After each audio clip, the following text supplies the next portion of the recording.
오늘은 주제가 진리와 자유입니다. 그래서 진리와 자유에 대해서 먼저 최 박사님께서 최세영 박사님께서 간단하게 앞에 간단한 어떻게 또 이 전체에 대해서 어떤 그림이신지 먼저 짧은 강의를 해 주시고요. 그리고 최세용 박사님, 그리고 최성수 박사님, 그리고 이순석 강도사님께서 함께 토크 형식으로, 토크 콘서트 형식으로 또 정말 우리가 쉽게 접할 수 있게끔 그렇게 준비를 했습니다. 끝까지 또 함께 해주시고 또 집중해서 또 유익한 시간들이 될 수 있었으면 좋겠습니다. 먼저 최성 박사님을 소개합니다. 박수로 맞이해 주십시오. 안녕하세요. 반갑습니다. 굉장히 오래간만에 뵙는 것 같아요. 한 달 건너뛰니까 정말 오래간만에 뵙는 것 같은데 이렇게 되면은 서로 좀 악수하면서 손도 잡고 허구도 좀 하고 그래야 되는데 줌으로 하니까 영 좀 실감이 나질 않아서 좀 아쉬운 부분이 있습니다. 다들 건강하게 다 잘 지내셨죠? 이렇게 얼굴 뵈니까 그렇게 보여서 다행입니다. 오늘 이 자리에 정말 하나님의 진리가 임하는, 그래서 저 속에 우리가 거할 수 있는 귀한 성령의 역사가 있기를 소망합니다.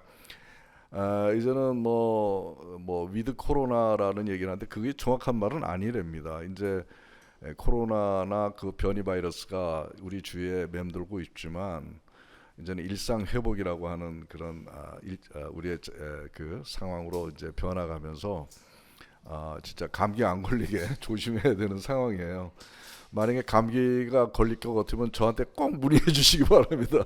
우리 포럼 회원들께는 저희가 감기 치료제를 나름대로 개발한 게 있으니까 조금이라도 도움을 드리는 마음 있어서 이런 말씀 드립니다. 자, 이제 진리와 자유라고 하는 이제 명제를 가지고 할 텐데 아마 저뿐이겠습니까? 이 진리와 자유라고 하는 이 명제는 우리 그리스도인이라고 하면은 다 이제 관심을 가지고 추구하는 그런 명제가 아니겠다 싶은데, 저도 예전부터 이 진리와 자유에 대해서 이거 진짜 멋진 말이다. 이거 진짜 한번 해보고 싶다. 이거 갖춰보고 싶다. 그래가지고 어떻게든지 이거를 추구해 보면서 터득해 보려고 굉장히 무진애를 쏟은 소망해온 그런 명제입니다. 근데 막상 진리가 이제 무엇인지 또 자연은 또 무엇을 말하는 것인지 막상 이렇게 알아보려고 이제 상고해 보니까 전혀 한 발 한 치도 나갈 수가 없는 거예요. 이게 벽에 딱 부딪히더라고요. 마치 우리가 하나님 입에 달고 살지만 하나님이 누구신가라고 갑자기 물어보면 우리가 하나님에 대해서 말을 전혀 어떻게 표현할 수 없을 것처럼 그 같은 상황이 아니겠나 싶은 그런 명제입니다. 그래서 사람들이 이것에 대해서 어떻게들 생각할까? 우선 가장 위대한 사상가인 소크라테스는 어떻게 진리에 대해서 얘기했을까? 한번 슬쩍 봤더니 소크라테스도 상대적 진리하고 다른 절대적 진리가 분명히 존재하고 있다라고 하는 얘기를 했더라고요. 그러면서 자기는 그 절대적 진리는 알 도리가 없다. 그렇지만 모르지만 그 절대적 진리를 향해서 추구해야 되는 삶을 우리는 살아야 된다라는 얘기를 남겼어요. 그리고 우리 공자 선생님도 진리에 대해서 아마 그 노자가 아마 질문을 한 것 같아요. 그랬더니 대답을 못했습니다. 그러면서 한마디 뭐냐면, 내가 아침에 이 진리를 깨닫게 되면 내가 저녁에 죽어도 좋다라는 그런 얘기를 했다고 합니다. 아무튼 이러한 진리를 인간이 우리가 이렇게 알고 또 이게 다가갈 수 있다는 것이 얼마나 어려운 일이고 불가능한 것인지를 이제 실감나게 이제 깨달을 수가 있었는데, 그래서 결국은 진리는 하나님을 알지 못하면 피조물인 인간은 참 진리와 자유를 알 수 없다는 결론에 도달했습니다. 나는 나름대로 이것이 나한테는 큰 수학이었습니다. 우리는 도저히 알 수 없다 라고 하는 것을 아는 것이 진리에 대한 또 다른 자세를 저에게 이끌어낼 수 있었기 때문에 굉장히 중요한 모티베이션으로 작용하는 그런 깨달음이 되었습니다. 저도 사실은 그동안 진리와 자유가 무엇인지 토독해 보려고 수많은 고민의 시간을 보냈었거든요. 근데 이번에 바뀐 거죠. 그동안 내가 막연하게 이제 오아시스를 이제 발견하려고 이제 발버둥 쳤던 시간이었다면은 이제는 확실하게 오직 진리와 자유신 하나님께 의지하면서 도움을 받아서 성취해야 되겠다고 하는 그런 자세로 이제 변하게 되었죠. 그러면서 나름대로 저는 몇 가지 정리를 한 내용을 오늘 이 강의 자료에 저희들이 보내드렸습니다만은 그렇게 정리하게 된 것입니다. 그래서 첫 번째는 진리를 아는 것은 나 스스로가 아닌 예수 그리스도를 믿고 그의 말씀대로 사는 길 이뿐이라고 하는 것입니다. 유일한 길이다. 그런데 중요한 것은 예수 그리스도의 말씀을 깨닫는 그 과정에서 또 순종하는 과정에서 성령의 도움이 없으면 진리 속에 들어갈 수 없다는 것을 알게 되었습니다. 그래서 우리가 반드시 성령 안에서 주님의 말씀을 깨닫고 그것을 삶에 적용하고 해 나가는 삶을 살아야 된다. 이것이 바로 진리에 거하는 삶이 된다. 그 길이 된다라고 얘기할 수 있습니다. 그리고 진리 안에서의 자유한 삶에 대해서는 주님의 말씀에 따라 살면서 자기 내면에 이제 본성화된 그 온갖 죄와 삶의 멍에로부터 자유함을 이루고 또 이것으로 그치지 않고 이와 같은 주님의 진리와 자유의 생명의 그 복음을 세상에 알리고 전하는 일까지 감당하는 작은 예수로서의 삶을 살아야 진정한 참 진리 안에서의 자유함을 얻는 그런 길이 될 것이다라고 제가 확고하게 생각을 하게 되었습니다. 이런 말씀을 드릴 수 있는 것은 주님께서는 이제 진리 안에서 자유함을 누리는 것을 제자도와 연결시켰기 때문에 이런 말씀을 드리는 겁니다. 사탄의 세상에서 하나님의 나라를 세우려면 반드시 진리 안에서 자유함을 실천해야 한다는 것이죠. 그래서 오늘날 우리 한국교회 지도자들도 어떤 교세를 이제 확장시킨다든가 아니면 여러 가지 좋은 선한 사역을 하더라도 먼저 이 두 가지 명제를 자기 삶에 실천하려고 노력하는 그런 것이 먼저 돼야 된다라는 것을 이것을 통해서 우리가 한번 강조해야 되겠다 하는 생각을 했습니다. 그리고 나아가 이것을 끝나는 것이 아니라 이러한 예수님의 제자들이 진리 안에서 자유함을 얻은 그 터득한 것들을 우리 그리스도인들에게 전하고 가르쳐 줘야 되겠다라고 하는 것입니다. 진짜 이 명제에 중심을 두고 가르침의 영역을 확장시켜야 되겠다는 생각을 했습니다. 이런 것들을 빼고 얘기한다고 하면 그건 지엽일 수밖에 없고 오늘 한국 교회가 위선이라든가 여러 가지 그 사회로부터 공격받는 일들을 유발할 수밖에 없는 상황이 바로 이 같은 하나님만의 속성인 이런 진리와 자유라고 하는 본질적 이런 것에서 우리가 성실하지 못했기 때문에 그러한 일들이 진행이 될 수 있었다라고 하는 것을 이번 이 주제를 이제 연구하면서 그렇게 생각을 하게 되었습니다. 그래서 아무튼 하나님 백성이라고 하면은 반드시 진리와 자유라고 하는 명제 속에서 우리가 추구하면서 실천하는 그런 노력을 해야 된다고 생각합니다. 그리고 끝으로 진리 안에서 자유를 누리는 것은 뭐 신학적 이론이라든가 어떤 지식으로 절대 성취되는 것이 아니라는 것을 알게 되었습니다. 물론 신학적 이론이나 이제 말씀 공부를 가지고도 필요하지만은 강한 믿음을 가지고 정말 목마른 사슴이 물을 찾듯 절실함으로 이제 하나님께 다가가면서 성령 하나님 안에서 매 순간 삶에서 실천하려 경주할 때 이루어지는 경지라고 하는 것입니다. 그래서 진리와 자유는 학문을 뛰어넘는 절실한 실천적 삶의 문제라고 얘기할 수가 있겠습니다. 그래서 우리는 부단한 수도와 훈련이 필요한 것이 바로 진리와 자유라고 하는 그런 것이라고 얘기할 수밖에 없습니다. 분명 진리와 자유는 아주 난해한 주제입니다.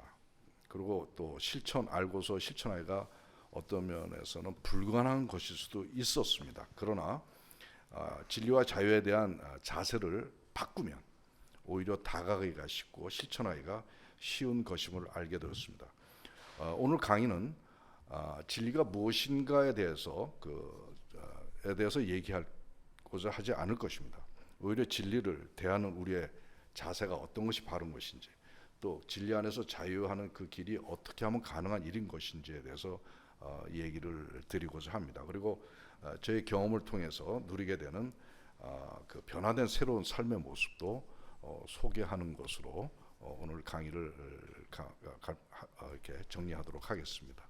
고맙습니다. 네, 오늘 주제인 진리와 자유에 대한 이 두 가지 주제에 대해서 최 박사님께서 주제 발언을 해주셨습니다. 사실 어느덧 풍성한 계절 가을이 성큼 다가왔습니다. 열매와 추수도 좋지만 우리가 더 소망하기는 우리가 아까 찬양에 드렸던 것처럼 그리스도의 계절이 오기를 학수고대하는 마음으로 우리가 찬양을 드렸고 우리 기도를 드렸고 우리가 이러한 시간을 갖는 것 같습니다. 더불어 다시 한국 교회의 부흥을 견인하는 미디에이터들이 이 땅 가득히 채워지는 계절을 꿈꾸면서 이제 메인 순서인 대담의 시간을 갖도록 하겠습니다. 오늘은 두 분의 패널과 함께 진행하도록 하겠습니다. 저는 사회와 질문을 하도록 하고요. 우리 최 박사님께서는 답변을 해주시고요. 그리고 제 옆에 계시는 우리 최승수 목사님께서는 필요에 따라서 자유롭게 추가 질문을 하는 것으로 토크 형식으로 진행을 하도록 하겠습니다. 네. 지난번에는 박사님하고 저하고만 두 분이 이렇게 조금 딱딱한 부분도 있었고 처음 갖는 순서라다 보니까 긴장도 되는데 잘하셨어요. 네, 함께 잘하셨어요. 이렇게 대화를 해보도록 하겠습니다. 오늘 또 다룰 내용이 많고 중요하게 바로 질문을 드리도록 하겠습니다. 우리 최 박사님 오늘 주제가 진리와 자유입니다. 특별히 진리와 자유라는 두 주제를 함께 생각하시게 된 이유는 무엇인지, 그리고 이 두 주제가 이 모임의 핵심 주제인 미디에이터론과 어떤 연관성이 있는지에 대해서 설명을 좀 부탁드려 보겠습니다. 네. 진리와 자유라고 제가 주제를 설정한 것은 철저하게 요한복음 8장 32절에 진리를 알지니 진리가 너희를 자유케 하리라고 하는 말씀의 근거에서 세운 것입니다. 저도 진리라는 것에 대해서 이제 인식론적인 관점에서 인과가 일치하고 그다음에 확실성과 절대성 보장으로 우리가 신뢰할 수 있는 그런 불변의 가치다라고 설명은 할 수가 있는데 이것을 존재론적 관점에서 이제 우리가 따져보자면 도저히 감을 잡을 수가 없죠. 그리고 자유라고 하는 것이 뭘 의미하는가?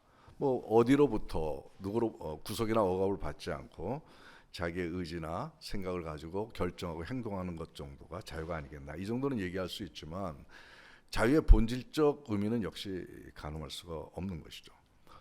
이 모든 고민에서 벗어날 수 있게 한 것이 바로 하나님이 당신을 나는 스스로 존재하는 자라고 소개하신 말씀에서 이것을 풀어나갈 수 있는 길이 열리게 되었습니다.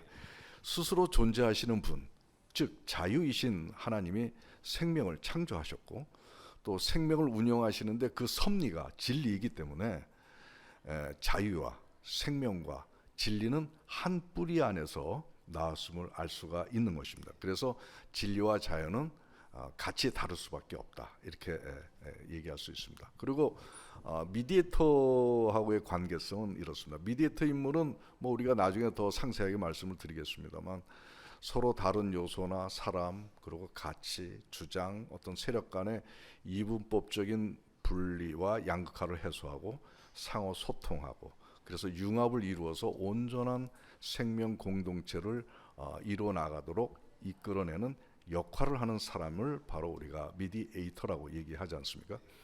그리고 아울러 상충하는 여러 세력을 그 중재하는데 그치지 않는 게 미디에이터다. 즉 피스메이커하고 미디에이터의 차이는 여기에 있다. 뭐냐면 이렇게 상충하는 여러 세력들을 그냥 중재만 하지 않고 역동적으로 하나님의 선한 길로, 옳은 길로 이끌어내는 것까지 감당하는 사람을 이제 미디에이터라고 얘기합니다. 이것은 예수님을 닮은 제자라고 볼 수가 있고 예수님을 더 미디에이터라고 얘기한다면 우리는 미디에이터라고 얘기할 수 있겠죠. 그래서 궁극적으로 미디에이터는 사람과 사회 공동체를 진리로 이끌고 온전한 생명으로 세워나가는 사람이기 때문에 진리와 자유는 미디에이터라면 반드시 갖춰야 되는 덕목이라고 이제 얘기할 수가 있겠습니다. 그래서 우리가 목회자 포럼에서 함께 논의하고 풀어야 될 이유가 바로 여기에 있다고 얘기할 수 있겠습니다. 네, 박사님 말씀 잘 들었는데 제가 좀 이렇게 들으면서 궁금한 거는 우리 최 박사님은 의사 선생님이시고 네, 융합의학자신데 혹시 그 의료 행위, 그러니까 의학적인 측면에서 진리와 자유는 나름대로 이렇게 깊은 깨달음이 있을 것 같은데요. 네. 근데 그거과 조금 비교해서 혹시 또 말씀해 주시면 저희들이 모르는 무지의 세계를 또 깨칠 수 있는 기회가 되지 않을까 생각되는데. 왜 이렇게 갑자기 어려운 질문을 하세요? 평소에 늘 의료 행위하시면서 생각하셨던 부분들 한번 살짝 언급해 주시면. 물론 이제 나중에 질문에도 좀 잠깐 소개할 것 같은데요. 저는 진리를 어디에서 볼 수 있나, 좀 만나볼 수 있나, 뭐 이런 거 한다면 우리 인간의 몸이라고 생각을 하는 사람이거든요. 그래서 우리 인체 몸 안에는 진짜 저희가 알지 못하는 생명 섭리가 엄청나게 많이 흐르면서 이게 생명을 아주 아름답게 이렇게 외연해 나가는 건데 그 안에서 이루어지는 섭리를 나는 진리에 근사한 진리에 가까운 것이 이 우리 인체 내에서 흐르고 있다. 그래서 인체 내에서 이제 그 흐르는 것들을 저는 의사이기 때문에 일반인보다 조금 더 알게 되는데 거기서 많은 감탄과 감동을 하게 되고 그거 하나 발견하는데 정말 노벨상이 나올 수도 있고 그렇게 생각이 들죠. 그래서 그런 인간의 생명 섭리를 이렇게 하나하나 하나님께서 만드신 것 우리가 하나하나 찾아내 가면서 질병으로부터 해방되는 것을 자유라고 얘기할 수가 있겠죠. 그래서 저는 환자를 볼 때도 그러한 각도에서 이제 진료와 자유를 적용해서 한번 생각해 보기도 합니다. 네, 그러니까 치료가 곧 그러니까 자유케 하는 일이군요. 그게. 네, 저는 그렇게 해석했는데 아닌가요? 이건 뭐 별 말씀이요. 예.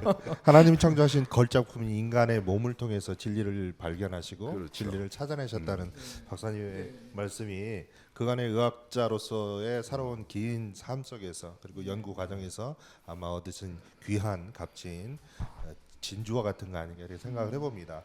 그러면 성경에서 말씀하시는 진리는 우리가 일반적으로 알고 있는 진리 개념과는 좀 비교할 때 다소 특별한 부분이 있는 것도 사실인 것 같습니다. 일반적인 진리와 그리고 비교해서 최 박사님께서 특별히 주목하신 부분은 어떤 부분에서 주목하셨는지에 대해서 한번 질문을 드려보고 싶습니다.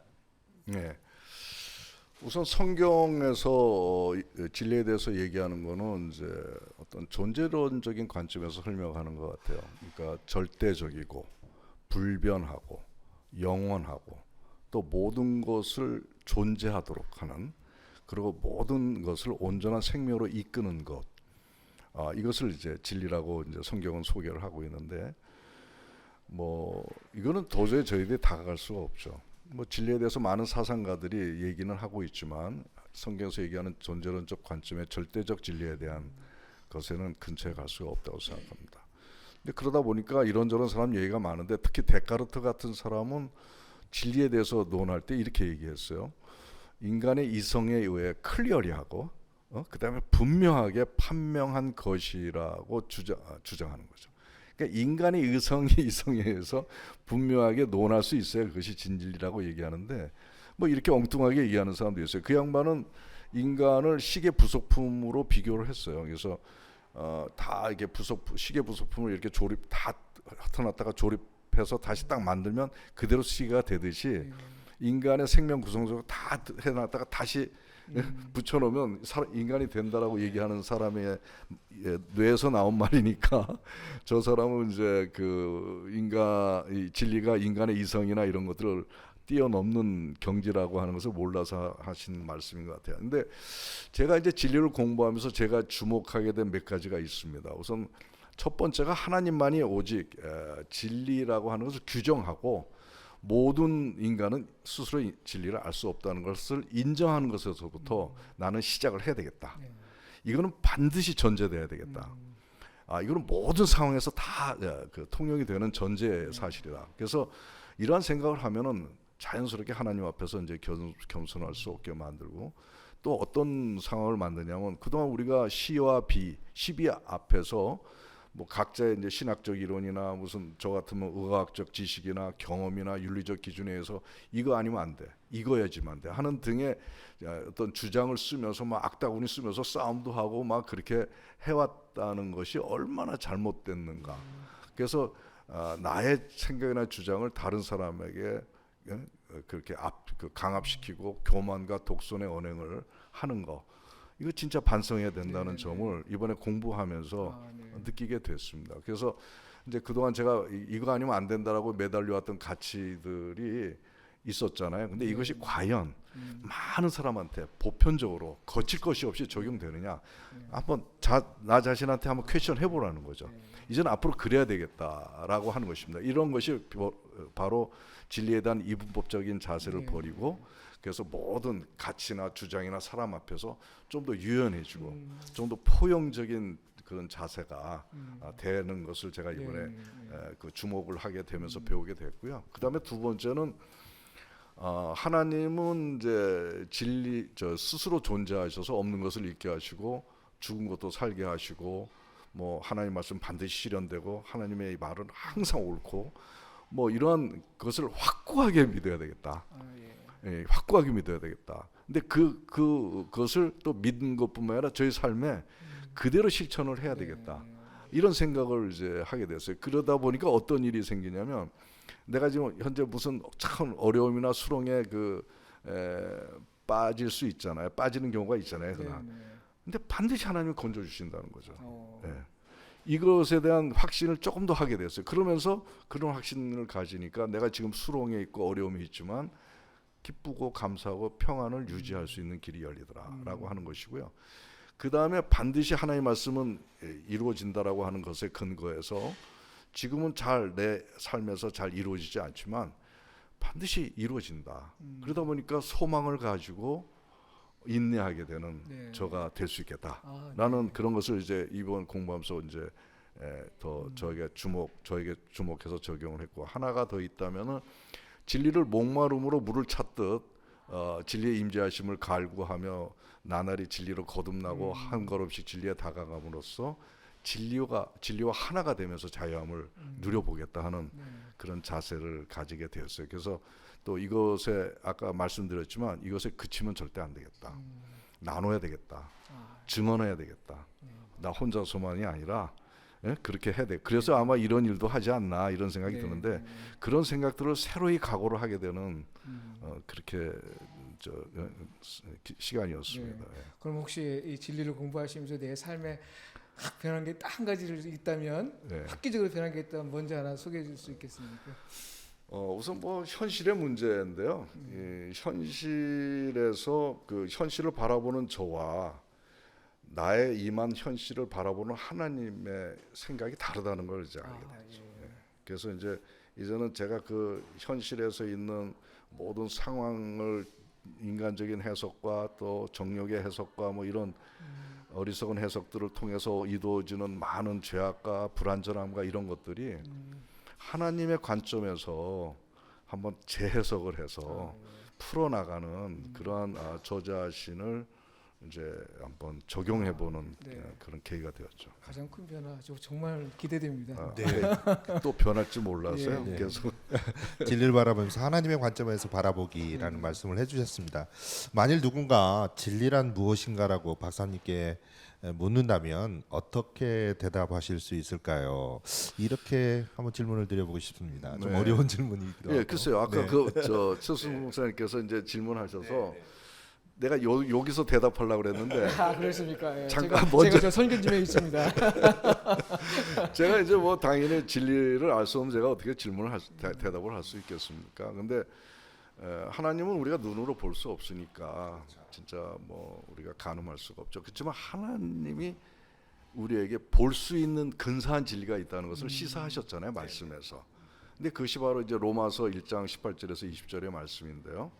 거기 보면은 이제 하나님께서 이를 그들에게 보이셨느니라, 창세로부터 그의 보이지 아니하는 것들 곧 그의 영원하신 능력과 신성이 그가 만드신 만물에 분명히 보여 알려졌나니 그러므로 그들이 핑계치 못할지니라. 여기서 보면은 하나님이 창조하신 그것으로부터 우리는 하나님의 진리가 그 안에 내재되어 있는 것을 아는데, 그것이 바로 인간의 몸과 자연이다. 인간의 몸과 자연에 이 진리가 있는 현장이다. 그래서 그 안에 있는 그 하나님의 감춰져 있는 진리를 우리가 다가갈 수 있는 섭리, 이런 것들을 우리가 그 안에서 발견할 수 있다는 것이죠. 근데 문제는 신학이 진리와 자유를 다 풀어낼 수 없지 않습니까? 그렇죠. 마찬가지로 최첨단의 의과학으로도 인체 그 생명 그 현상을 10만 분의 1도 찾지 못했어요. 아마 더 모를 수도 있죠. 그래서 진리란 무엇인가라고 우리 인간한테 물으면 말할 수가 없죠. 근데 제가 여기서 우리가 진리가 무엇인가에 대한 답을 하려고 하지 말고 오직 그 진리의 현장인 그 몸과 자연에 내재한 하나님의 생명 섭리를 발견해서 훼손하지 말자 우선.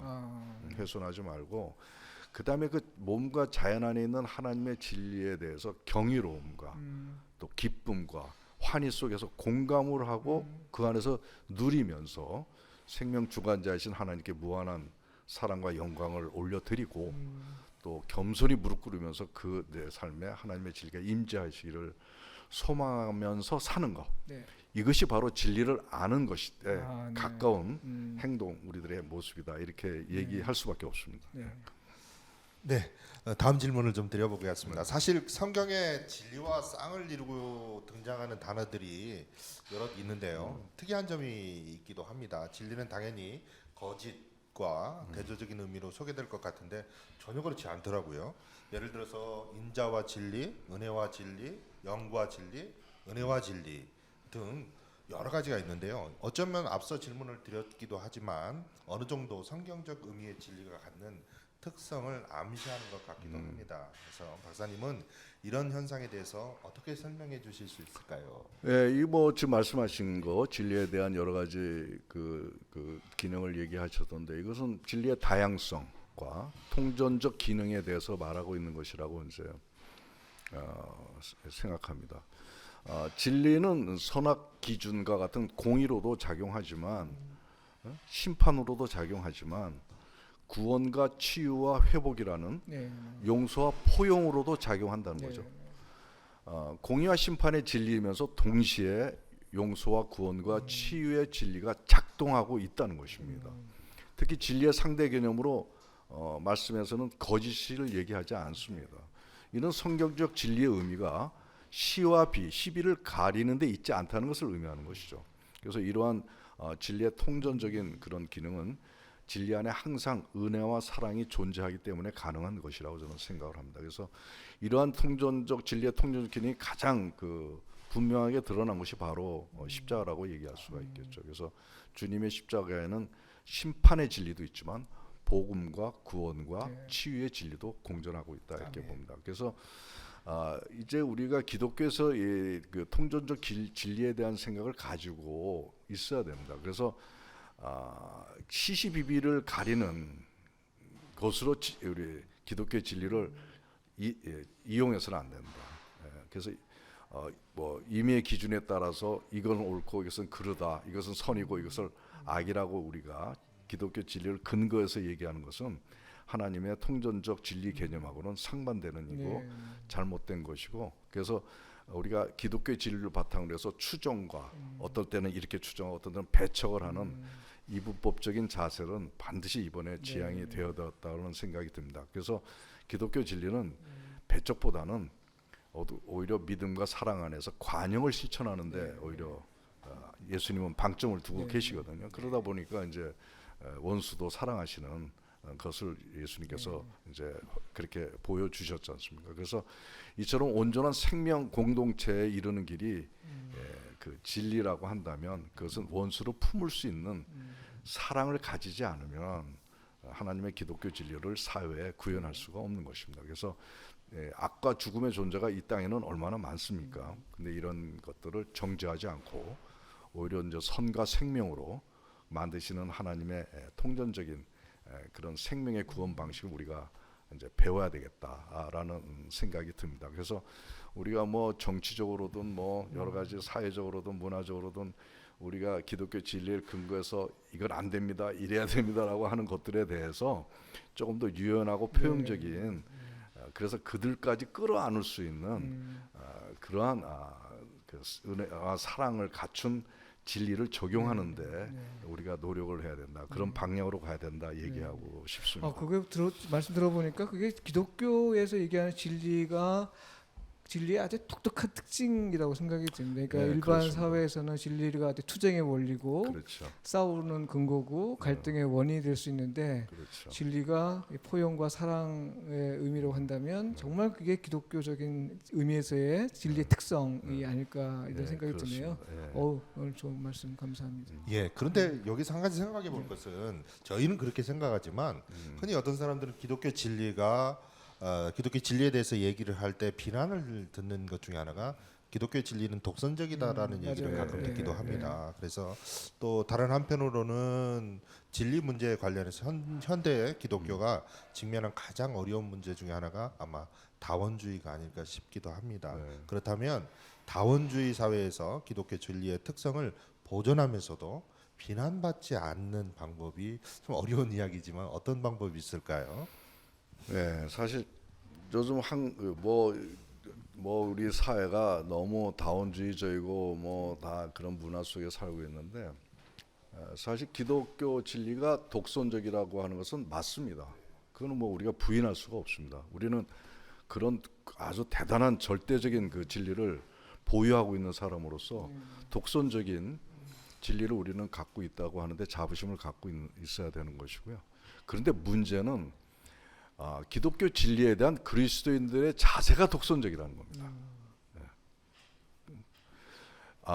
인간의 자유는 상대를 속박하거나 방해하지만은 하나님의 진리는 사람을 구속하지 않고 오히려 그 진리를 모든 이에게 나누어 줍니다. 그리고 진리는 오직 하나지만은 다양성과 아까 말씀드린 대로 포용성을 지니고 있는 게 진짜 기독교의 진리의 특성이거든요. 그래서 진리라고 단정하면서 이거는 되고 이건 안 된다고 하는 이분법적인 행동을 하는 것은 그 사탄이 하는 겁니다. 공동체 안에서 서로 싸우게 만들고 불리하게 만들기 때문에 이거는 잘못된 것입니다. 그래서 독선적인 진리지만 그거 진리를 우리 이웃과 나눌 때는 나눌 때 독선적으로 나눠서는 안 된다는 것이 저의 이제 그 중요한 것이고요. 그러면 문제는 남들하고 이게 우리만의 진리를 주장하지 않으면서 어떻게 다원주의적인 그런 폐해를 피할 수 있는 길은 어디에 있겠냐 이런 또 다른 퀘션이 이제 생기게 되는데 먼저 나는 세 가지 정도의 자세가 필요하다라고 이제 제가 생각을 했습니다. 그래서 먼저 우리 인간은 진리 앞에서 우리 크리스천들은 겸손한 자세와 이제 아집을 내려놓고 전제로 해야 됩니다. 그래서 선과 악, 또 빛과 어둠, 교회와 세상, 기독교와 타종교, 또 서로 다른 정치 성향 이와 같은 여러 서로 이제 대치되는 그 요소 앞에서 어느 하나만 택하려는 편견이나 이분법적인 자세는 버려야 된다.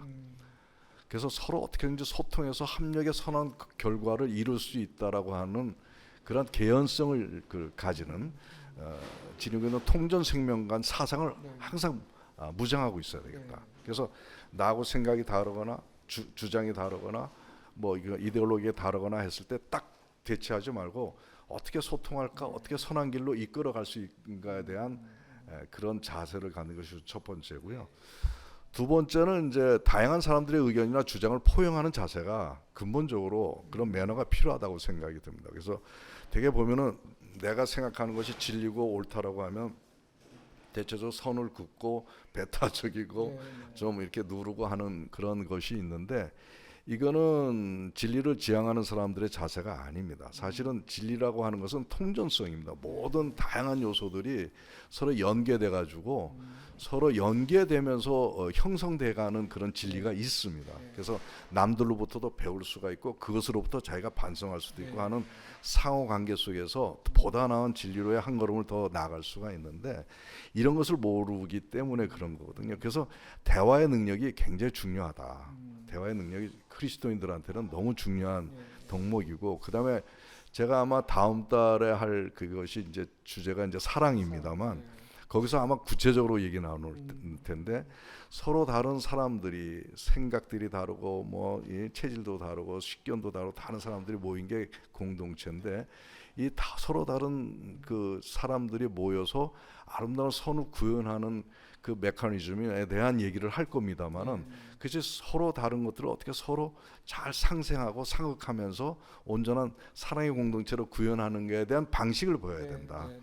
이거는 그것이 사랑 안에서 다뤄지는 주제거든요. 그래서 이거는 그리스도인들하면 꼭 배워서 실천해야 되고요. 그다음 세 번째라고 하면은 모두의 이제 다원주의적 주장이라든가 이런 것들을 이제 용납하고 아우르는 수평적인 대화를 통해서 화평을 이루지만 동시에 중요한 것 하나가 뭐냐면은 가장 선하고 옳은 것을 이끌어내는 수직적인 경주가 필요하다는 겁니다.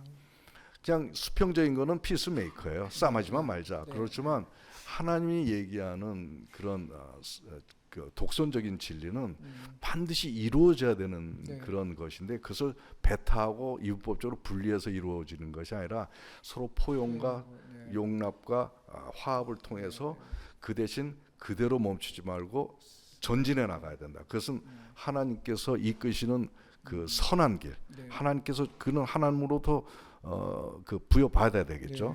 그러한 것을 받아서 그 공동체로 은근하게 화합과 통합을 통해서 은근하게 그 하나님의 진리의 선을 구현해내는 그런 일들, 수직적인 경주를 동시에 이루어야 된다라고 얘기를 하고 싶습니다. 바로 이런 사람이 미디에이터인 것이죠. 그 수직적 경주라는 말씀이 일종의 그 성화라는 말로 이해해도 괜찮을까요? 뭐 성화는 이제 뭐 개인적인 그 신앙적 내면에서의 일이라고 한다라고 하면은 공동체에서의 선을 이루어 나가는 것은 뭐 또 다른 말이 필요하지 않을까 싶은데 집단적 그렇죠. 성화, 개인적 성화를 말할 수 있으니까 그렇게 얘기할 수 있을 것 같습니다. 근데 되게 보면은 뭐 이 사람 말 들어보고 저 사람 말 들어보면은 그냥 평편해지고 어디 뭐 배가 그렇죠. 산으로 갈 수도 있고 그러는 건데 미디에이터의 그 기능을 가진 그 하나님의 제자나 일꾼들은 반드시 이래야 된다. 이것이 속 안에 있어야 되는 거죠. 그것이 하나님으로부터 받는 거죠. 그것을 가지고 이제 공동체를 운영해 나가면서 그 길로 끌고 나가는 거 이게 굉장히 중요하다 이렇게 볼 수가 있겠습니다. 네, 다음 질문 드려도 되겠습니다. 네, 하십시오. 뭐 지금 저희가 네, 그래서요. 제가 이제 질문에 준비된 질문에 한 반 정도를 한 것 같습니다. 많이 했습니다. 예, 진리를 기독교 진리가 독선적인 것이 아니라 진리를 대하는 자세가 독선적이다라는 말씀이 상당히 가슴에 와닿는 이야기인 것 같습니다. 최근에 아주 인기리에 방영되고 있는 오징어 게임에서도 비춰지는 기독교인의 모습이 우리가 진리에 대한 바른 자세가 없기 때문에 그렇죠. 많은 사람들의 그러니까 기독교를 모르는 기독교 진리를 모르는 사람들이 그렇게 비춰졌을 거 아닌가 이런 생각을 해보면서 좀 마음이 저는 그 게임 좀 씁쓸하죠. 보면서 그랬던 것 같습니다. 오늘 이런 이야기들 그리고 저희가 추구하는 미디에이터들이 이런 진리를 대하는 자세가 바뀐다면 훨씬 더 세상에 많은 사람들에게 선한 영향력을 끼칠 수 있을 거라는 소망을 가져보기도 합니다. 그런 의미에서 이 모임이 정말 좀 기대가 되는 거죠. 네, 그렇습니다. 앞으로 우리가 가야 할 길도 명확해지는 것 같습니다. 그런데 박사님, 진리는요. 한편으로는 우리를 무지로부터 건져주기도 하지만 다른 한편으로는 교리라는 이름으로 우리를 구속한다라는 말도 있습니다. 그래서 진리와 자유를 통전적으로 이해하는 것은 또한 매우 어려운 것 같기도 하고요. 그래서 진리를 알면 알수록 삶의 자유가 줄어든다라고 호소하는 성도들도 저는 만나보기도 했습니다. 이런 어려움을 극복할 수 있는 길과 방법이 있다면 무엇이 있을까요? 뭐 결론적으로 우선 말씀을 드리면 진리는 우리의 삶을 구속하지 않습니다. 사실 뭐 저도 이제 신앙 초기에는 괜히 하나님 믿어가지고 뭐 그렇죠. 골프도 못 치고 말이지 맛있는 뭐 것도 그렇게 먹고 좀 그런 것도 있었는데 절대 구속하지 않습니다. 만약에 교리가 우리의 신앙생활을 구속한다라고 하면은 그 교리는 진리가 아니죠. 그리고 잘못 알고 있거나 잘못 적용하는 것이고 잘못 이끌고 있는 것입니다. 성도들은 뭐 예를 든다면 지금 말씀드렸지만 뭐 술, 담배 얘기도 나올 수 있고요. 뭐 주일 성수나 헌금, 기타 이런저런 신앙생활의 기준이나 교리, 규칙 또 아니면 율법까지도 이거 지키지 않으면 안 된다, 반드시 지켜야 된다는 식으로 구속해서는 안 된다는 것이죠. 그렇다고 해서 뭐 하라는 뜻은 아닙니다. 근데 만약 이것을 지키지 않으면 안 된다고 했을 때 사람들의 반응은 어떻게 되냐면 만약 지키기 힘들면 위선에 빠지게 돼요. 그렇죠. 그리고 자기의 죄책감으로 또 이어지기도 하고 해서 굉장히 잘못된 신앙관으로 끌고 갈 수 있기 때문에 좋지가 않습니다. 이들의 그 술, 담배, 뭐 이렇게 주일 성수나 뭐 여러 가지 규칙이나 교리, 율법들을 지켜야 되는 그 요소들은 오직 이런 기준에서 이루어져야 됩니다. 뭐냐면 하나님과 이웃을 사랑하기 때문에 네. 해야 되고 안 해야 된다. 이런 기준이 돼야 네, 되고요. 네.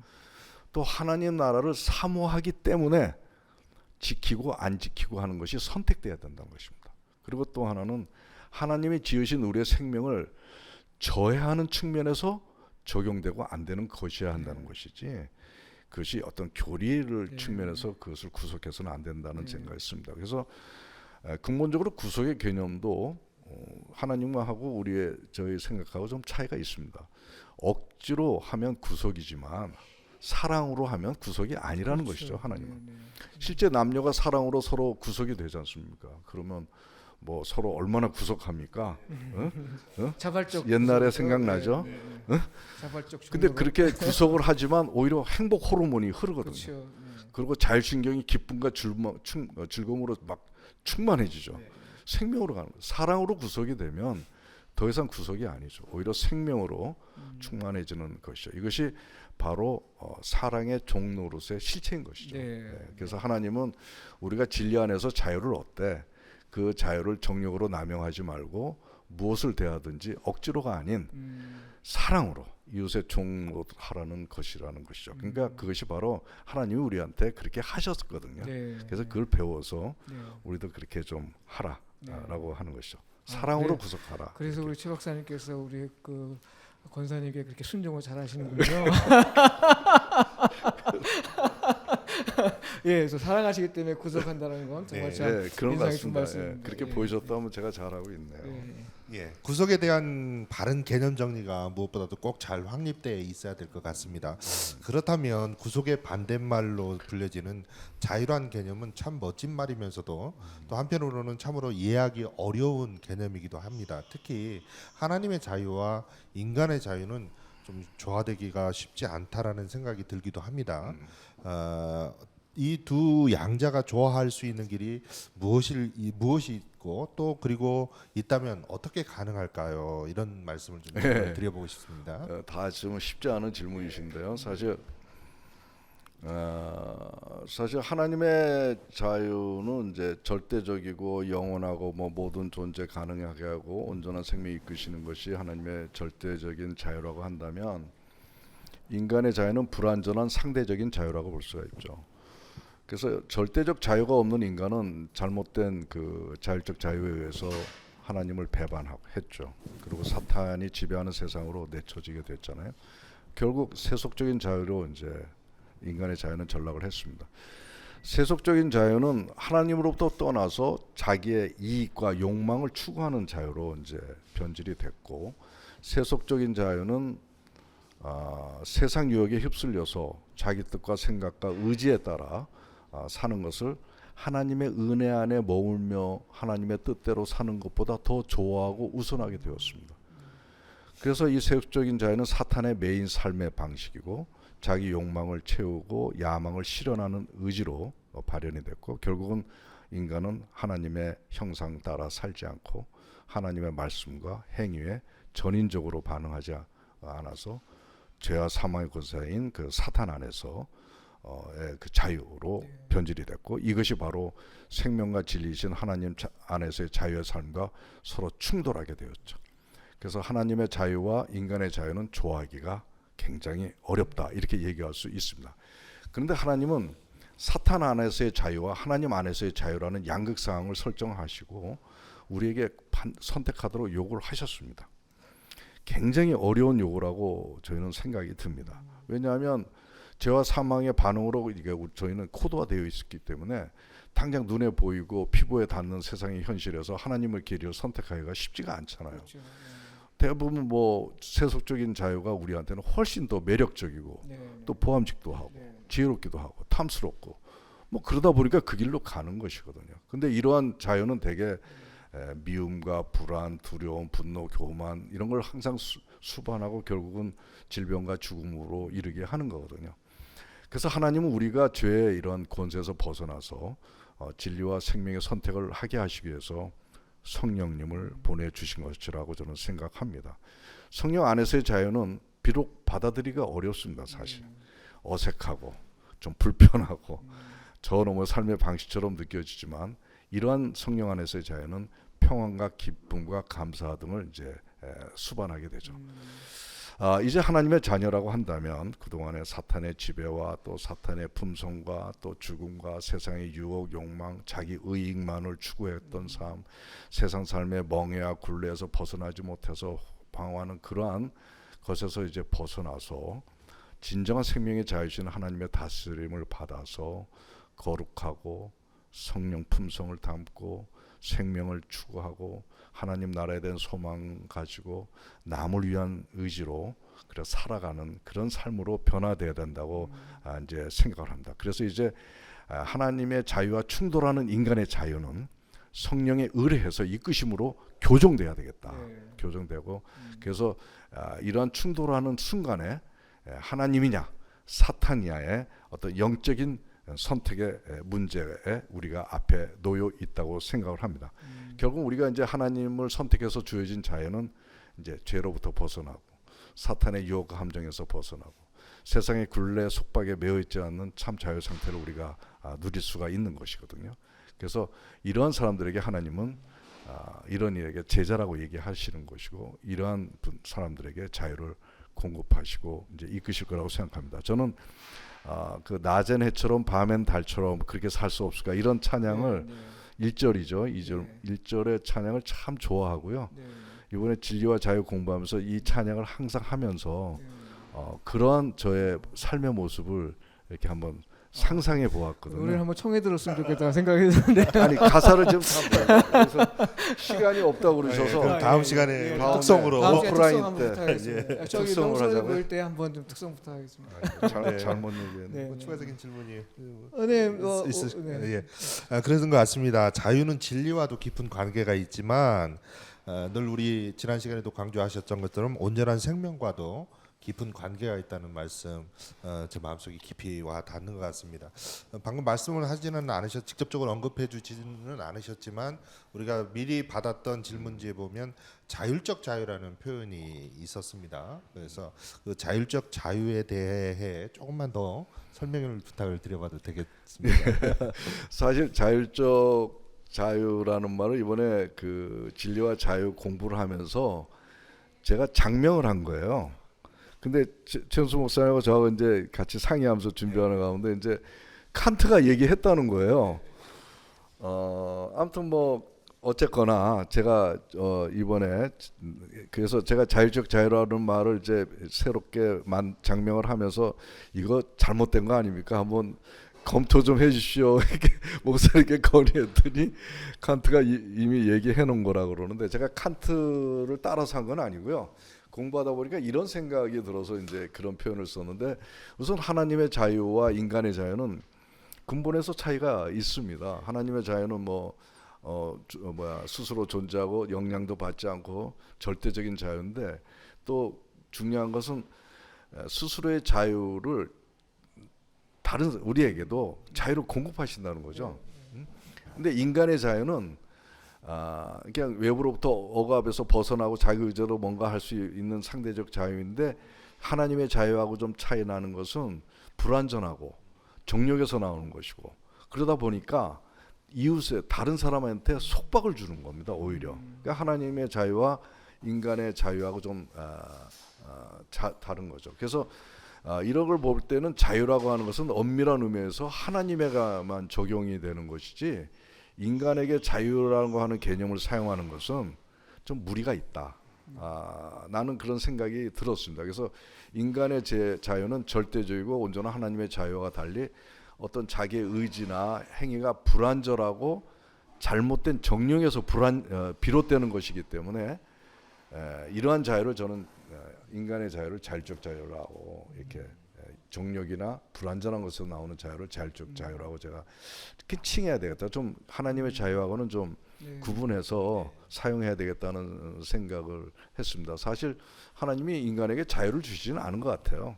주신 거는 인간 스스로 자유롭게 선택할 수 있는 자율의지를 주셨음을 볼 때 인간이 하나님의 자유를 덧입기 전까지는 우리가 이제 깊이 하나님 진리에 들어가서 자유를 얻기 전까지는 인간의 자유는 자율적 자유라고 하는 것이 맞지 않겠나 이런 생각을 해봤습니다. 근데 사실 칼빈도 기독교 강요에서 그 소위 자유의지란 말을 사용하는 것에 대해서 이게 일종의 사탄의 용어 언어다 뭐 이렇게 표현하기도 하고 그랬어요?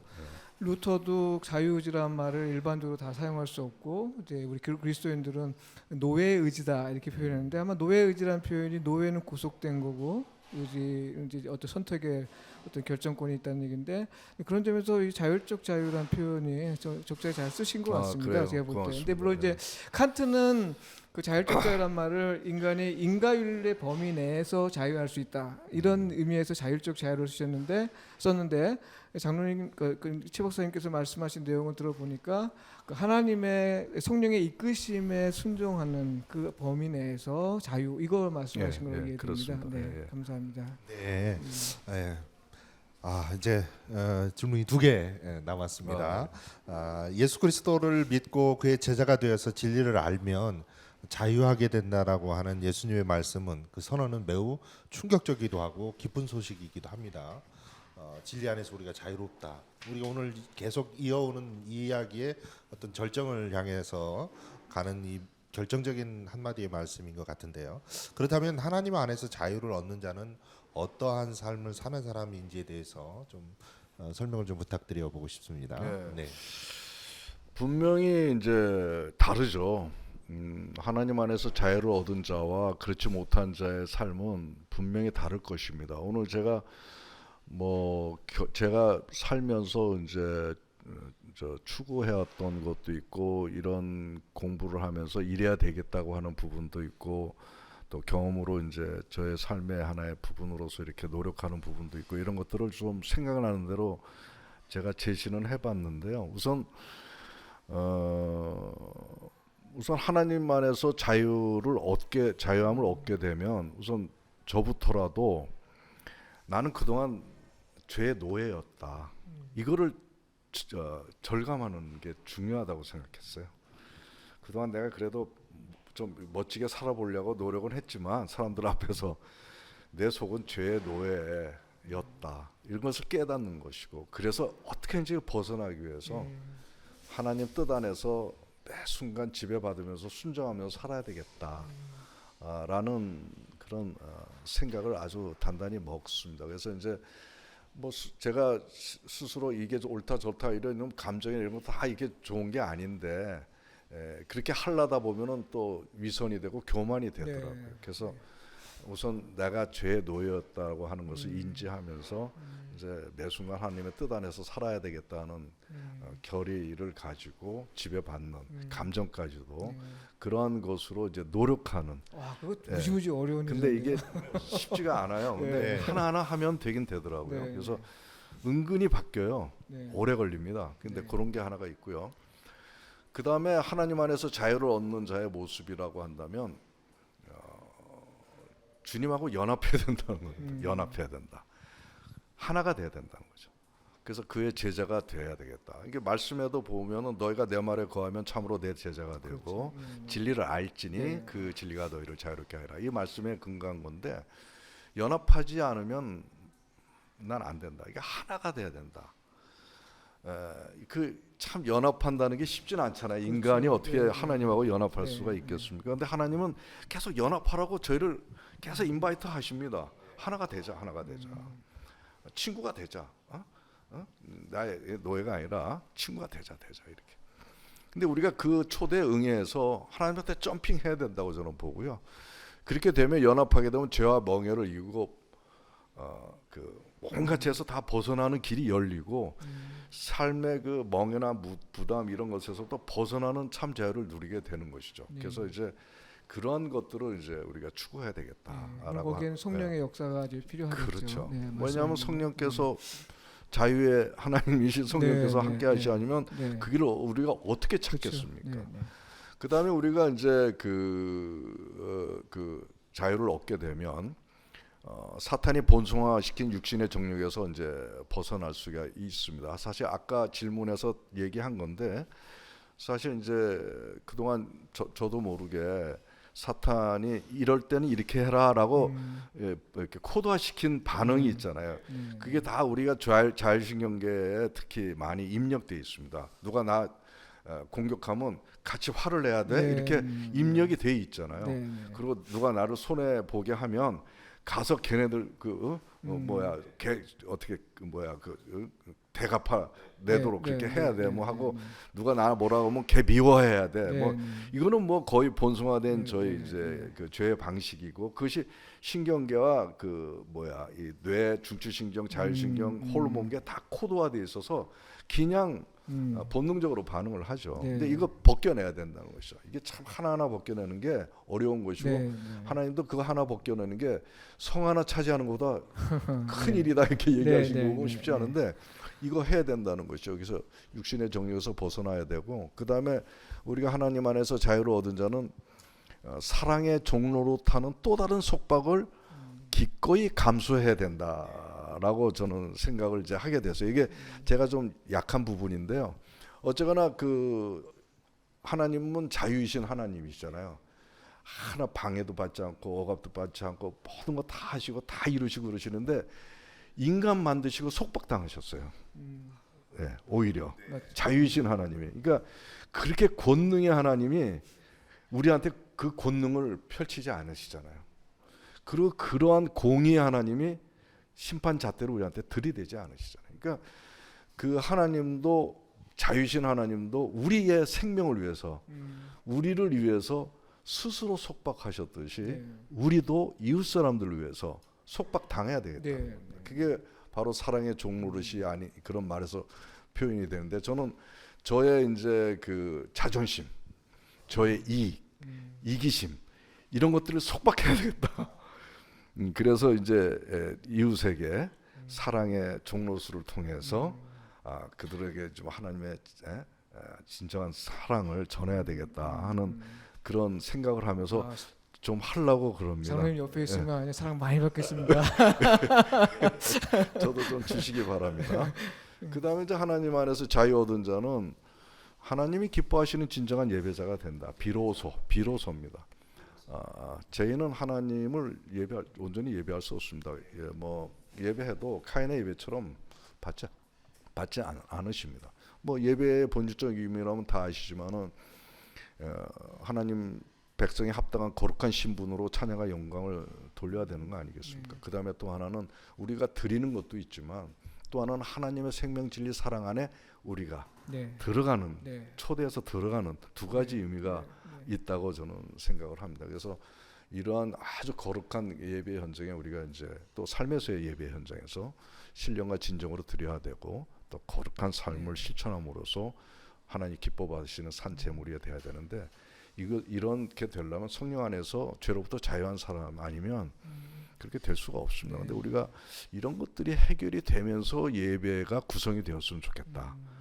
그렇게 예배에 참여하는 우리들에게 그렇게 인도해서 정말 거룩한 하나님 앞에서의 우리의 모습을 이렇게 정봉해 가면서 무릎 꿇고 나가야 되는 것이 예배자의 자세가 되고 이게 한국 교회에 좀 적용이 됐으면 좋겠다는 것이 있고요. 그다음에 하나님 안에서 자유를 얻은 자는 이웃과 생명을 진리로 이끈다라고 이 생각을 제가 하고 있습니다. 저는 이 부분에서 굉장히 좀 강한 그 주장을 하고 싶은데 그냥 자기 혼자서 신앙관을 지켜나가는 것이 아니라 이웃에게 하나님의 사랑과 생명과 이런 것들을 나눠주고 그 사람들이 그 하나님 안에서 참 진리와 생명과 평안과 기쁨과 복된 삶을 누리도록 이끌어야 된다고 저는 생각해요. 가만히 있으면 안 된다고 생각해요. 그래서 우리 교회 안에 갇히지 말고 이것을 같이 나눠서 그들에게 진짜 하나님 때문에 그들이 평안해지고 그들의 삶이 감사와 기쁨으로 넘치도록 해주는 것이 우리의 역할이다. 그것이 우리가 복의 근원이 되는 삶을 요구하신 하나님의 뜻이 아닌가 이런 생각이 듭니다. 그 다음에 또 한 가지가 있다면 자유함을 얻은 자는 율법의 얽매임에서 벗어나서 오히려 율법을 완성하는 삶을 산다라고 저는 좀 주장을 하고 있습니다. 사실 율법이라고 하면은 뭐 왜 하나님 주셨냐면은 이웃의 권리와 자유를 침해하고 공동체를 이제 해칠 수 있기 때문에 주신 거잖아요. 그래서 율법이 이제 우리에게 자유가 방종치 않고 하나님을 떠나지 않도록 지키고 죄를 깨닫게 해서 거룩한 삶을 이끌고 선한 공동체 세우고 하나님 경외하고 뭐 이런 목적으로 하나님이 우리에게 주신 기준인데, 근데 이것을 율법 행간에 그 내재해 있는 생명의 뜻을 외면하고 문자적으로 지키다 보니까 이것이 잘못 적용돼 가지고 오히려 이웃을 판단하고 정죄하는 도구로 변질되고, 또 그것을 자기가 지키면 자기 의의가 드러나고, 그래서 교만과 위선과 외식까지 하게 되잖아요. 그런 죄악을 지게 된 거거든요. 근데 율법은 자유를 구속하지 않는다고 말씀하셨어요. 하나님 안에서의 자유함을 얻은 자는 율법의 것만이 아닌 율법 속에 내포된 가치와 목적, 그것이 바로 뭐냐면 하나님 사랑과 이웃 사랑을 실천해 나감으로써 율법에 얽매여서 시시비비 따지고 정죄하고 그러지 않고 그것을 뛰어넘는 사랑으로 대응을 하게 되는 것이거든요. 예수님께서도 율법의 주인이신데 안식일을 어기면서 사람을 고치셨잖아요. 이것이 바로 좋은 본이 되지 않을까 생각이 드는데요. 아무튼 우리가 사람이 죄를 범했을 때 율법의 근거에서 정죄하지 말고, 율법에 주신 주님은 이미 하신 대로 그 죄인을 사랑으로 품고 용서와 함께 다시 죄짓지 않도록 선한 길로 이끌어내도록 격려해주고 도와주는, 중보해주는 그런 것이 바로 필요하다. 그래서 율법을 통해서 죄를 알게 하되 정죄하지 말고 오히려 사랑으로 그 죄에서 벗어나도록 도와주고 이끌어주는 것이 바로 율법을 완성하는 길이다. 저는 이렇게 생각을 합니다. 그래서 예수님께서 율법의 최고의 율법을 하나님 사랑과 이웃 사랑과 하신 거잖아요. 그래서 우리가 율법을 가지고 뭘 가지고 남들 따지고 시시비비 가리고 정죄하고 막 이런 경우가 교회 내에서도 많은데, 이거는 잘못된 것이다, 이렇게 얘기할 수가 있겠죠. 그리고 하나님 안에서 자유를 얻은 자는 원수를 사랑할 수 있어요. 야 돼요. 사실 저도 이것 때문에 굉장히 고민 많이 해서 원수를 사랑해야지 하고서 보고서는 저도 보니까 원수가 한 3명 정도 되더라고요. 그래서 그 사람한테 편지도 쓰고 뭐 했는데 이게 결국은 역작용 나더라고요. 그래가지고 그 원수를 사랑하는 것이 도대체 무엇이냐고 했을 때는 그 중보해주고 그 사람을 이렇게 잘 되도록 중보해주고 격려해주고 하는 그러한 것을 통해서 가는 것이 오히려 그 원수를 사랑하는 그런 형태라고 이제 볼 수가 있겠습니다. 아무튼 그 어떤 뭐 가서 막 껴안고 뭐 이렇게는 못하더라도요. 기도할 수는 있죠. 네, 우선 이해하고 용서하는 네, 것이 네, 중요하고요. 또 그를 위해서 기도해주고 하는 것도 원수를 사랑하는 것이고 내 내면에 그 사람을 원수라고 생각하지 않는 그런 것들이 상당히 중요하다, 이렇게 볼 수가 있겠습니다. 그리고 그 하나님 안에서 자유를 얻는 자는 이제 수고와 멍에서도 벗어나지만 핍박 가운데서도 평안을 유지할 수가 있다라고 하는 것입니다. 그래서 사실 뭐 말씀에 보면은 핍박받은 사람들이 많죠. 예수님 때문에. 근데 그 사람들의 모습을 보게 되면 굉장히 평안함을, 담대함을 볼 수가 있잖아요. 근데 그것이 바로 우리도 이제 핍박은 아니더라도 살면서 굉장히 어려운 환경, 고난이나 이런 것들이 많이 생기고 주위로부터의 핍박 이런 것들도 생기는데, 그렇게 되게 보면은 하나님을 원망하는 경우도 생기게 되죠. 근데 그 가운데서 평안을 유지할 수 있는 비결은, 그런 현실의 어려움과 육신의 고통과 이런 데서 어려운 비결은 영적인 판단이 있다고 저는 봤습니다. 그래서 세상과 하나님 나라의 구도, 그다음 현실과 미래라고 하는 구도, 거짓과 진실이라고 하는 구도, 잠깐과 영원이라고 하는 구도, 여기서 내가 처해야 할 것이 어딘가라고 하는 영적인 판단, 이것을 할 수 있다면 그러면 이겨나갈 수 있는 능력이 내부에서 발현이 되고, 그런 자들에게 하나님께서는 평안과 담대함을 선물로 주셔서 이겨나가도록 하신다, 이렇게 생각할 수가 있겠습니다. 그리고 뭐 좀 많은데요. 우선 세상 부귀 영화에서 초월하게 됩니다. 세상 부귀 영화를 누리지 말라는 건 아닙니다. 사실은 그런 이분법적인 생각이고요. 세상에서의 부귀 영화를 어떻게 사용하느냐에 대한 그런 부분에서 자유를 얻은 자들은 좀 다르게 반응을 하죠. 다 세상에서의 성공을 때문에 거기에 때문에 교만해지고 그렇지 않고 오히려 그것을 배설물로 여기는 자세 하나, 또 세상에서의 성공을 자기의 유익을 위해서 쓰지 않고 하나님의 나라를 위해서 쓰는 거, 이런 자세라면 어떤 물질에도 자유함을 얻는 사람이 아니겠느냐. 어떤 세상 성공에도 그것 때문에 교만하고 이러지 않고 자유함을 얻은 사람의 자세가 아닌가, 이렇게 볼 수가 있겠습니다. 그리고 뭐 자기 생각과 이기보다 남을 낮게 여기는, 남을 위하는 자세로 바뀌게 되고요. 그 다음에 이제 뭐 살면서 닥치는 모든 스트레스, 질병, 일 등에서 눌리지 않는 거. 네. 저도 환자들 이렇게 많이 보지만 환자들이 보면 많이 아프다 보니까 병에 눌리는 사람이 있어요. 그래서 그 사람들은 나도 아파요. 눌려가지고. 그래서 나는 병 안에 갇혀 있는 사람이에요. 그러니까 트라우마가 있는 거죠. 그리고 스트레스에 대해서도 눌려서 살아요. 그게 컴플렉스죠. 이런 경우가 참 많이 있는 걸 발견하게 되는데, 우리도 다 뭐 정도의 차이지 다 있습니다. 그리고 그런 것들을서부터 이겨나가. 뭐 죽으면 어때? 그 스트레스 나 개의치 않아. 뭐 이런 정도로 벗어날 수가 있는 거고요. 그 다음에 자유를 얻은 사람은 악을 악으로 갚지 않고 선으로 대해야 한다는 거죠. 하나님께서도 그렇게 얘기했지만, 저는 악이라고 한다면 나를 공격하고 내가 스트레스 받는 상황이면 상대적으로 그걸 악이라고 규정할 수가 있을 것 같아요. 뭐 목사님께서 나한테 뭐라 그랬다 그러면 난 저거 악이라고 얘기할 수 있고 악으로 대응할 수가 있겠죠. 근데 그것을 피하거나 벗어나는 경우도 스트레스를 이겨나가고 악을 이겨나가는 방법이지만, 하나님은 그렇게 하지 말라 그랬고 오히려 선으로 대응해서 이겨나가라고 했거든요. 그래서 저는 승이라는 말을 썼습니다. 이길 승자. 이겨야 된다. 그러니까 악을 그냥 수평적인 관계에서 대응하지 말고 올라서서 관조하면서 자유로움을 얻고 이겨야 된다. 뭐 이러한 좀 얘기를 합니다. 사실 제가 쓴 책에 무당 시어머니도 며느리 얘기가 있지만, 바로 이와 같이 그 자기를 죽이는 사람한테 오히려 사랑으로 했을 때 그 사람이 하나님을 믿게 되고 하나님을 존경하게 되고 하는 그러한 것을 이렇게 볼 수가 있듯이, 이것이 바로 하나님이 세상을 이기는 방식입니다.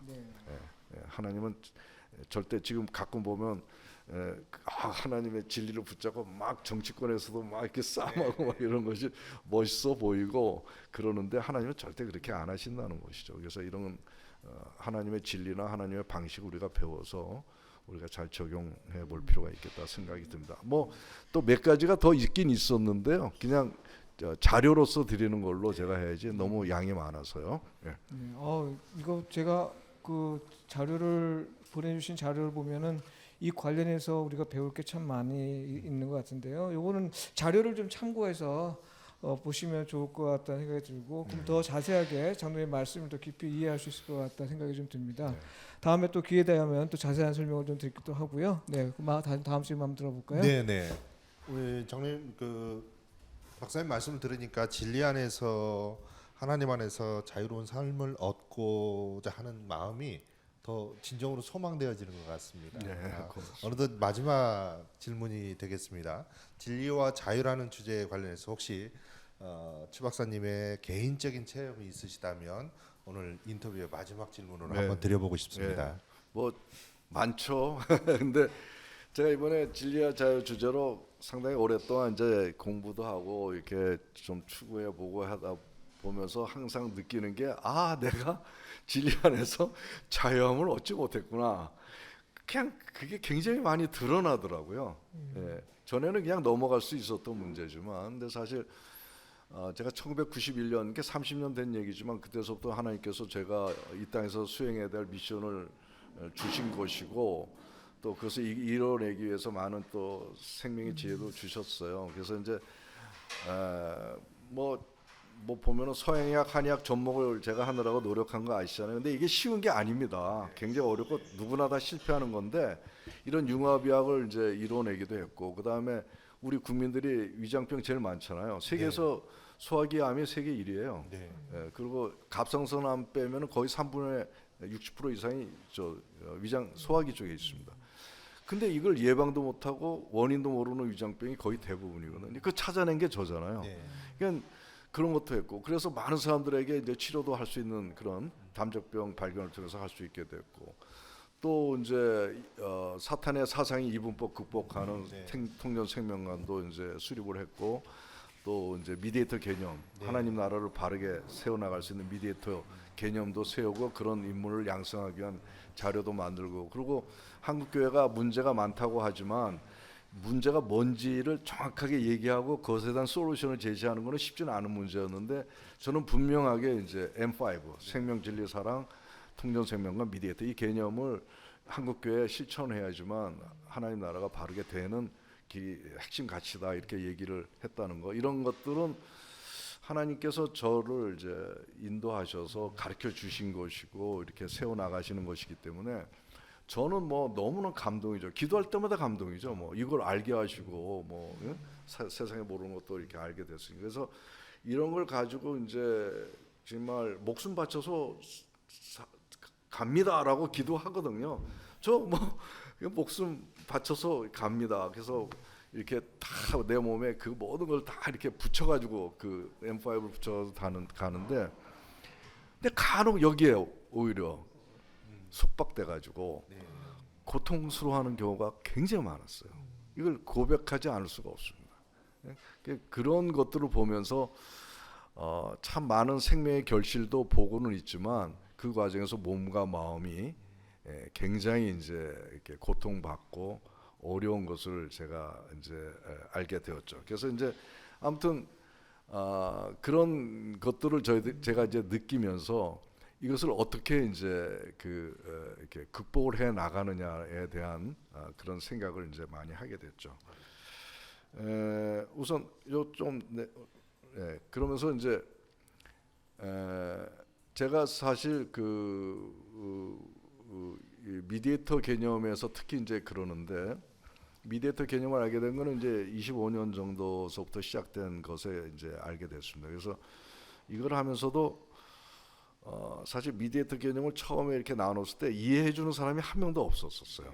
통전 생명관에 대해서도 지금 한국 교회에 지금 할 일이 많은데 뭐 그런 걸 하느냐, 이런 사역 저런 사역 많고 뭐 이벤트도 많고 그러는데 뭐 그게 중요하냐, 아예 귀를 기울이지도 않고 그냥 대화조차를 할 수가 없었어요.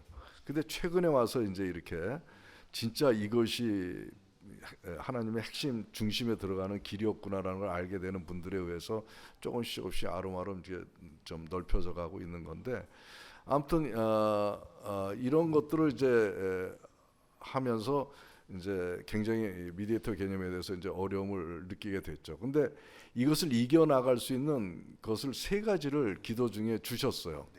그것이 하나가 나에게 맡기신 이런 프로젝트는 그 세상 주관자인 사탄의 무리, 또 자기도 모르게 사탄에 지배받는 사람들, 또 악으로 전도된 세상 시스템, 세상 가치, 세상 문화, 또 사람들이 추구하는 잘못된 행복의 조건들, 이 모든 악의 소굴 속에 싸워야 되는 일들이다. 그러니까 싸움이라고 하는 그 화두를 주신 거죠. 전쟁이구나. 그러니까 제가 지금 하는 일이 어떤 일로서 하는 것이 아니라 전쟁을 하고 있는 것이다라고 이 생각을 하니까 제가 갑자기 군인 같은 마음 자세로 바뀌더라고요. 그러니까 굉장히 강인하게 되고 무장하게 되고 웬만한 어려움이나 이런 것들은 이겨나가는 담대함이 생기게 됐어요. 그래서 이제는 내가 지금 하는 일이 지금 당장 어렵고 막 사탄이 이렇게 형성해오는 그것하고 부딪히면서 공격받고 안 풀리고 벽에 붙이고 막 이러는 것이 하나님께서 이걸 어떻게 회파해 나가실까에 대한 기대와 설레임을 가지고 임하게 되더라고요. 그래서 이것에 자유함을 얻게 되는 거죠. 그래서 두 번째는 제가 비록 세상에 발을 딛고 이제 살아 부딪히고 하지만 사실 현실적인 문제 때문에 매몰돼 가지고 막 허우적대고 힘들고 근심 걱정 많잖아요. 근데 이제는 내 존재를 공중에 띄우는 걸 이렇게 연습하게 됐어요. 띄워가지고 어디로 펄쩍 올라가냐면 주님하고 성령 안에 품에 탁 안기는 거죠. 그러면서 이제 공중에서 이제 하나님 주님 하나님하고 저 우리 성령님하고 같이 함께 저의 현실의 일들을 위에서 바라보는 거죠. 자유함을 얻고 그것을 관조하게 되다 보니까 이게 매몰되지 않고 호적되지 않더라고요. 그래서 그것을 거기에서 나를 공격하는 사람 아니면 내가 막힌 일들 이런 것들을 거기서 호적되는데 위에서 바라보는 그 훈련을, 그래서 하나님과 연합되는 것도 그런 것에 그런 어떤 물리적인 그런 생각 같은 경우도 상당히 중요한 것 같아요. 그래서 그런 상상을 하면서 제가 하는 것이 두 번째고요. 세 번째가 이제 어린아이 같이 돼야 되겠다. 어린아이 같은 믿음이 자유함을 얻는데 굉장히 중요하다라고 하는 그런 생각을 제가 했습니다. 그래서 사실 어린아이 같은 믿음을 주님은 요구하면서도 어린아이 같은 믿음에 머물러서는 안 된다는 두 가지 말씀을 하셨지만 믿음의 자세만큼은 어린아이와 같이 타야 된다라는 얘기를 하고 싶습니다. 사실 하나님에 대한 저희들의 믿음하고 갓난아기가 엄마에 대한 믿음하고 어떤 게 더 간절하고 본능적입니까? 비교할 수가 없죠. 이 갓난아기는 엄마가 자기한테 젖과 생명을 주는 분이라는 걸 알기 때문에 안 놀려고 애를 씁니다. 떼어놓으면 막 죽을 듯이 울어대요. 필사적입니다. 사실 우리가 뭘 알고 하나님을 믿는 것보다 어린아이 같이 본능적으로 하나님 아니면 안 돼 라는 그런 어린아이 같은 순수한 믿음을 가지고 접근해야 되겠다 하는 그런 자세가 필요하다는 것이고, 그 다음에 또 아이들은 예를 들어서 뭐 저도 우리 아이들 키울 때 내가 퇴근해서 들어가면 막 소파에다 펄쩍 뛰어서 안기거든요. 그 떨어지면 지 어떻게 될 거야. 근데 그냥 던져버린다고 자기를. 그러한, 왜냐면 하나님 아빠가 있으니까 던지는 거예요. 하나님이 있으니까 거칠 게 없죠. 그래서 제가 요즘은 기도 중에 그 베드로가 이제 그 무리를 걷잖아요. 근데 저도 무리를 걷고 있더라고요. 근데 베드로는 빠졌지만 나는 안 빠져야 되겠다. 그러니까 그러한 믿음이 연약해서 빠진 것이기 때문에 강한 믿음의 끈을 하지 않고 주님한테 점핑해서 물에 빠지더라도 점핑해서 가야 되겠다 하는 것이고, 그다음 세 번째 어린아이한테 배울 거는 자기 더러운 줄 모르고 똥오줌 다 기저귀 치워달라고 다 몸을 열고 맡기잖아요. 저도 더러운 게 똥오줌이 얼마나 내부에 더러운 게 많겠어요. 이거를 감추지 않고 오픈하는 거죠. 하나님한테 치워달라고. 이런 맡기는 모습, 이것이 어린아이 같은 그 믿음에서 배워야 될 자세고, 이것이 하나님이 우리한테 요구하는 것이 아닐까 하는 생각이 들어요. 근데 결국은 어린아이 같은 순전한 믿음을 가지고 하나님과 동행을 하면요, 나이가 들어서 믿음이 장성한 분량의 경지에 이르게 돼도 어린아이 같이 단순하고 순수해진다는 겁니다. 사실 알면 알수록.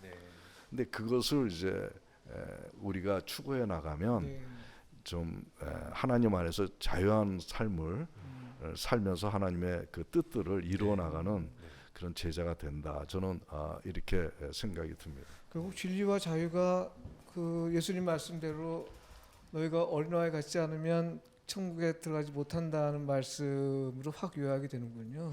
예, 그 어때 비유가 잘 네, 되나 네. 모르겠습니다. 뭐 예수님께서 말씀하신 거니까 뭐 비유가 맞다 맞다가 아니라 그냥 옳은 말씀이죠. 네, 감사합니다. 혹시 추가 질문이 있으신가요? 제가 열면 또 한참 걸리시니까. 또 최 박사님께서 왜 이렇게 어려운 질문 하시라고 그럴까봐. 네, 얼추 시간도 저희가 예정된 시간도 비슷하게 가는 것 같습니다. 그러면 다행이네요. 제가 이 시간을 좀 정리를 하고 그리고 네, 네. 이 다음 순서 네, 네. 또 추가적인 질문 이렇게 받는 시간을 갖도록 하겠습니다. 제가 박사님 말씀을 계속 듣다 보니까 찬송가에 이런 찬송가가 떠오르더라고요. 죄에서 자유를 얻게 하면 보혈의 능력이라는 찬송가가 제 머릿속에 떠오르는데요. 사실은 이제 그 말씀도 그 찬양도 옳고 그렇지만 오히려 박사님 말씀을 들으면서 제가 느꼈던 것은 진리 안에서의 자유가 오히려 더 관심을 갖고 더 찬양해야 될 주제가 아닌가 이런 생각을 해봤습니다. 예, 그래서 그럼 진짜 오늘 그렇습니다. 진리와 자유에 대한 개념, 그리고 또 얘기를 듣다 보니까 다음 주제인 사랑에 대한 것도 아주 기대되고 기다려지는 시간이라고 생각을 합니다. 예. 오늘 긴 시간 여러 가지 질문에 대해서 답변해 주시고 그리고 안에 있는 체험의 얘기도 해주셔서 너무너무 감사합니다. 그리고 또 함께 해주신 제가 든든하더라고요. 아유. 목사 옆에 계시니까 지난 시간에는 제가 좀 외롭기도 하고 그랬었는데 오늘 너무 네, 감사합니다. 아직 안 끝났습니다. 네, 우리 네. 우리가 질문 있는 아, 분에게 네, 질문 네, 좀 네, 받고, 네, 네. 혹시 줌으로 참여하신 분 중에서 우리 목사님 중에서 혹시 오늘 말씀 들으시고 또 여러분께 미리 배포된 그 자료를 읽으시고 혹시 궁금한 거 좀 더 알고 싶은 그 질문이 있으시면 혹시 질문을 좀 해주시면 고맙겠습니다. 귀한 시간 내주셔서 지금까지 이렇게 참여해 주시면 감사드립니다. 마지막으로 짤막하게 우리 박사님 마지막 멘트 하나 해주시고 그다음에 아유, 우리 또 해요? 네, 마지막 멘트 해주시고 아니 우리 우리 저 마지막 멘트는 우리 박성림 목사님 한 말씀 해주시죠. 박서인 목사님, 박서인 목사님, 네, 뭐 제가 드릴 수 있는 말씀은 어떻게 보면 자유와 진리라고 하는 이 두 가지의 그 두 가지를 가지고 이렇게 오랫동안 하실 수 있다는 것 자체가 좀 대단하다는 느꼈고요. 솔직히. 그 다음에 사실 이 두 개는 뗄 수가 없는 거라고 저는 늘 생각하거든요. 그러니까 지금 돌아가신 그 아이자야 버럴린이라고 하는 영국의 철학자도 자유를 얘기하면서 우리는 반쪽 자유를 늘 얘기한다. 몸으로부터의 자유. 그런데 사실 진리랑 연결이 되어 있거든요. 몸으로의 자유. 근데 몸으로가 바로 진리라고 하는 것을 가지고 있고 중세에서도 보면 그 신학자들이 늘 우리는 진정 아까 자율적 자유를 말씀하셨는데 사실은 저는 자율적 자유라고 하는 것은 궁극적으로 더 그걸 부연 설명하면 죄에 종속된 자유라는 생각이 듭니다. 그러다 보니까 신학자들도 그 유명한 말을 그 라틴어로 썼지만 그걸 영어로 번역해보면 not able not to sin 죄를 짓지 않을 수 없는 상태. 그게 바로 그런 종속적 자유죠. 죄의 종속된. 그런데 예수님을 믿었을 때 앞에 not이 떼져서 able not to sin 죄를 짓지 않을 수 있는 상태가 된다. 그래서 그런 것들을 생각하면서 저는 최 박사님의 강의를 들었습니다. 진짜 최 박사님은 그 명예 박사, 신학 박사시고 실질적으로 박사 공부하신 분들보다 진짜 어떤 면에서는 훨씬 더 생각을 많이 하셨고 아주 성경적이시다 그런 생각이 들어서 저는 감사하는 마음으로 열심히 고개를 굉장히 열심히 끄덕거리면서 들었습니다. 네. 감사합니다. 감사합니다. 아주 어거스틴의 말씀을 이야기를 이렇게 적절하게 잘 인용해 주신 것 같아요. 감사합니다. 자, 그러면 오늘 모든 모임들의 시간이 지금 약속된 시간이 좀 다 가고 있고요. 또 강의도 다 마치 이제 더 이상 하실 말씀 없으시죠, 네, 최 목사님? 그만해야죠. 오늘 또 말씀 안 하시고 하면 나 잠 못 잠십니다. 뭐 이런 거 그렇지 없으십니까? 않아겠죠. 예, 오늘 패널로 여기 현장에는 송원균 집사님하고 우리 우리 우제야의 연구소가 있는데요. 그 연구소장님도 오시고 또 우리 최 박사님 아들 되시는 최태근 대표도 함께 참여했습니다. 감사드립니다. 네, 다음 11월 마지막 날 화요일 날은 우리 오프라인으로 이렇게 모입니다. 현장에서 그 장소는 정확하게 나중에 공지해드리겠습니다만 그 날짜 비워주시면 감사하겠습니다. 자, 마무리로 우리 기도하는데 우리 비성식 목사님 기도해 주시고 우리 마치도록 하겠습니다. 우리를 구원하시고 우리를 통하여서 영광 받으시려고 미래의 사명을 주신 하나님을 찬양합니다. 은혜와 진리를 깨닫게 하시고 우리들과 함께 나누게 하신 아버지 하나님 그 큰 사랑 이제 일상으로 돌아가 미디어의 삶을 실현하고자 함이 함께 하시고 아버지로서 지켜주시고 보호하시는 우리 모두가 되도록 책임져 주시옵소서. 특별히 강의를 하게 하시고 진리와 사랑과 은혜를 직접 정인으로서 보여주게 하신 게 최세영 이사장님 늘 함께 동행하시고 아버지 하나님 뜻이 이루어지는 삶이 되도록 축복하여 주시옵소서. 또 이를 준비하고 진행하신 모든 분들에게 성령의 기름 부음의 은혜가 차고 넘치도록 함께하여 주시옵소서. 임마누엘 되시고 돌아가는 그 삶을 통하여 영광 받으시는 우리들 위해 우리의 모든 것이 되시는 예수님의 이름으로 축복하며 기도드리옵나이다. 아멘. 네, 감사합니다. 네. 다음은 11월 30일 날 화요일 날 뵙도록 하겠습니다. 감사합니다. 네.